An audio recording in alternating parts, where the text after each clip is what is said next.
মাটিতে একদিন 1906 সালে রামকিঙ্কর বেজের মতো শিল্পী এই বাঁকুড়ার মাটিতে জন্মেছিল।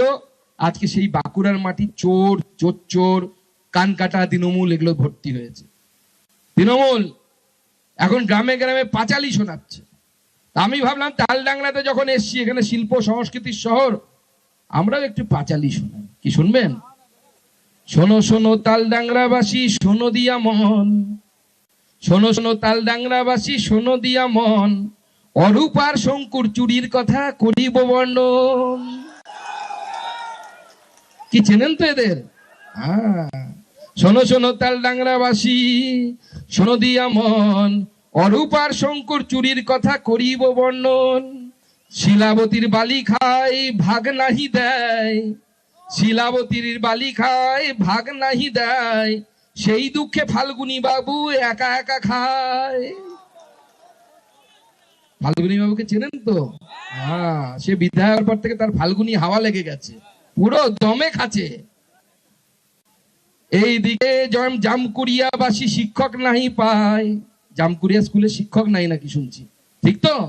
এইদিকে জামকুড়িয়াবাসী শিক্ষক নাহি পায়, সেই দুঃখে ছেলে মেয়ে অন্যত্র পাঠায়। এখন থেকে তালডাংরাবাসী একটি কথা কয়, আগামী ভোটে এদের মুখ দেখিতে নাহি চায়। কি ঠিক তো?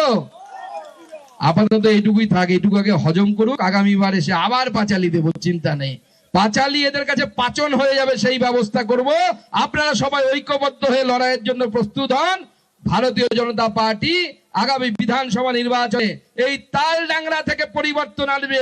তৃণমূলের এই শক্ত ঘাঁটি ভারতীয় জনতা পার্টি শক্ত ঘাঁটিতে পরিণত হবে, সেই দিন আসছে বন্ধুগণ। আজকে আমরা স্মরণ করতে চাই, আমি 2018 সালে, এই 2018 সালে পঞ্চায়েত নির্বাচনের সময় বাঁকুড়ার মাটি তৃণমূলকে বুঝিয়ে দিয়েছিল। আমাদের আদিবাসী যুবক অজিত মুর্মু পঞ্চায়েত ভোটে তৃণমূলের সামনে মাথা বিক্রি করেনি, লড়াই করেছিল, শহীদ হয়েছিল, কিন্তু তৃণমূলকে বুঝিয়ে দিয়েছিল যে আমরা সহজে মাথা নামানোর লোক নেই। যে মুখে জয় শ্রীরাম বলি, সেই মুখে বাংলাদেশের স্লোগান জয় বাংলা বলবো না, বলবো না, বলবো না। তার জন্য যদি জীবন দিতে হয় আমরা দিব। কি ঠিক তো? কি ঠিক তো? তাহলে একবার জোরে বলুন জয় জয় শ্রীরাম।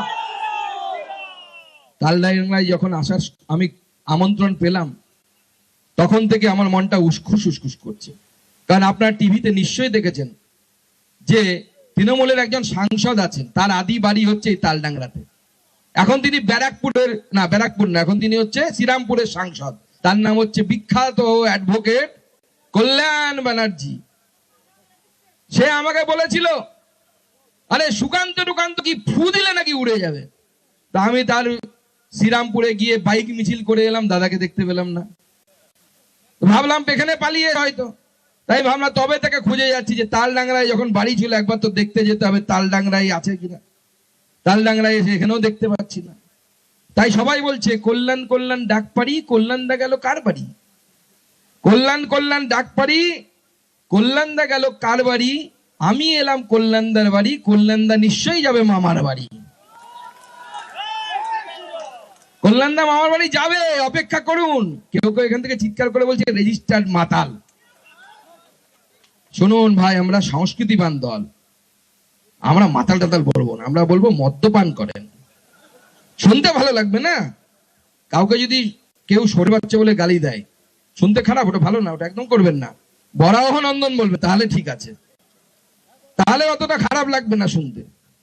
তাই আজকে কল্যাণদার বাড়িতে কল্যাণদা নেই। কল্যাণদার আবার খুব কনফিউশন, আপনাদের তালডাংরার লোক, তাই তার গল্প বলছি। সে দিদির দিকে যাবে না ভাইপোর দিকে যাবে বুঝতে পারছে না। ভাইপোর সাথে একটু জমে না আর কি, দিদির সাথে ভালো জমে। আর ভাইপো তো এখন ভারতীয় জনতা পার্টিকে দেখে একেবারে চার্জ আপ হয়ে গেছে, আর যা ইচ্ছে তাই বলছে।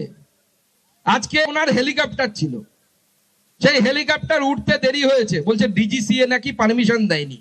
ডিজিসিএ মানে হচ্ছে ভারত সরকারের যে সংস্থা, যে কোন ফ্লাইট কোথায় যাবে, হেলিকপ্টার কোথায় যাবে, তার পারমিশন দেয়। তা আমি ভাবলাম দিল্লিতে খবর নি, দিল্লিতে খবর নিলাম। দিল্লি বলছে আরে বাবা নতুন হেলিকপ্টার, নতুন হেলিকপ্টারে পারমিশন নিতে গেলে অনেক আগে পারমিশন নিতে হয় এবং তার সমস্ত সুরক্ষা পরীক্ষা হয়। কারণ কালকে যদি অভিষেক বন্দ্যোপাধ্যায় উঠে ওই হেলিকপ্টার যদি ভেঙে পড়ে, তখন তো বলবে মোদি দায়ী। তো পরীক্ষা নিয়ে দেরি হয়েছে, অন্য 3 হেলিকপ্টারের পারমিশন ছিল, তার মধ্যে একটা নিয়ে উড়েছে, বলছে মোদি নাকি দেয়নি, বিজেপি নাকি দেয়নি।